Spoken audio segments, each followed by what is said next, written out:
કામ ડેપ્યુટી મેયરની હોદ્દાની ચૂંટણી કરવા બાબતે કામ હાથ ઉપર લેવામાં આવે છે.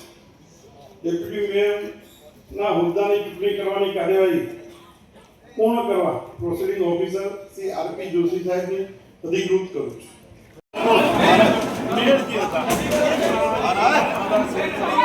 પેટ્રોલ ડીઝલની કટોકટી પણ રહેશે આપણા સમયમાં. આ બાબત કેટલી ચેલેન્જિંગ રહેશે?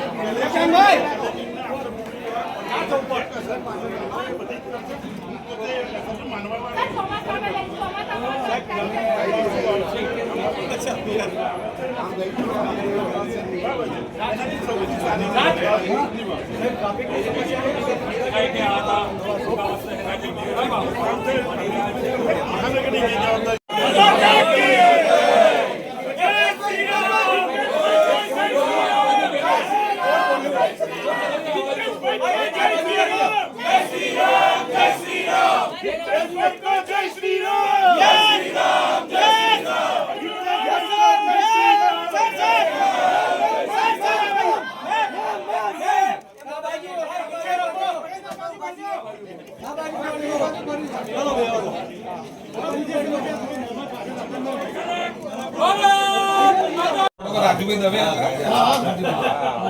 સમાજના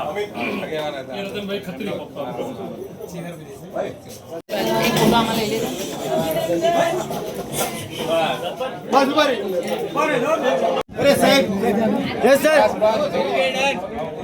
okay thank you. Standing chairman દંડક અને પક્ષના નેતાની નિયુક્તિ કરવામાં આવી છે. અમદાવાદના વિકાસને નવી ઊંચાઈ ઉપર લઈ જશે એવો અમને પૂર્ણ વિશ્વાસ છે. જે રીતે આજે સમગ્ર દેશની અંદર અમદાવાદ શહેર એ ફાસ્ટેસ્ટ ગ્રોઈંગ સિટીમાંનું એક છે. આવનારા સમયની અંદર કોમનવેલ્થ ગેમ આવવાની છે, ઓલિમ્પિકની તૈયારી કરી રહ્યું છે. ત્યારે ઇન્ફ્રાસ્ટ્રક્ચર હોય, ઇઝ ઓફ લિવિંગ હોય, આ તમામ બાબતની અંદર આ નવી ટીમ અમદાવાદના વિકાસને દેશની અંદર અગ્રેસર બનાવશે એવો વિશ્વાસ. શું કહેશો આજે ચેરમેન પર?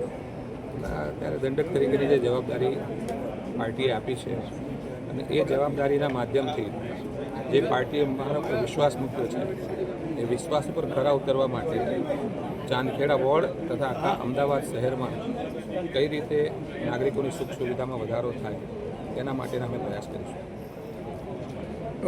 જોવા જઈએ અમદાવાદમાં રોડ રસ્તા અને મોન્સૂન ચાલુ થવાનું છે, એના માટે આગળની પ્લાનિંગ શું રહેશે અને કેવી રીતે પ્લાનિંગમાં રહે? એક નિયમિત પ્રક્રિયામાં પ્રી મોન્સૂન પ્લાન તરીકે જે વહીવટીતંત્ર છે એ તો કામગીરી કરી રહ્યું છે અને અમે પણ ચૂંટાયા પછી પોતપોતાના વિસ્તારમાં તેને અનુલક્ષીને વોર્ડ લેવલે ખૂબ જ માઇન્યુટ પ્લાનિંગ, માઇક્રો પ્લાનિંગ એના માટે કરી રહ્યા છીએ. જ્યાં પણ વોટર લોગિંગનો એરિયા છે ત્યાં કેચપીટોની સાફ સફાઈથી લઈને નવી કેચપીટો બનાવી, નવી જે વોટર સ્ટ્રોંગ લાઇન છે એમાં ક્યાંય પણ કોઈ ગડબડ ના રહે એના માટે જોવાનું અમે અધિકારીઓને સૂચન પણ કરેલું છે અને એ કામ ચાલી પણ રહ્યું છે.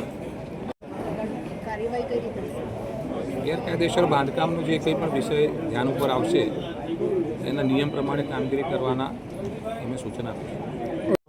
નિવાસ સ્થાન મળતું હોય છે, આપણે શું નિર્ણય કરવામાં આવ્યો છે તેની સાથે આપણે અન્ય પણ બે મહત્વના નિર્ણયો લીધા છે. કયા પ્રકારના નિર્ણય? મેયર તરીકે ઘણી બધી ફેસિલિટી મળતી હોય છે, તેમાંની કઈ કઈ ફેસિલિટી આપણે લેવાના નથી? જો મેયર તરીકે તો ફેસિલિટી કોઈ લેવાનો આ જુદી વિચારે નથી અને ભવિષ્યમાં પણ કદી થવાનો નથી કોઈ પણ જગ્યાએ.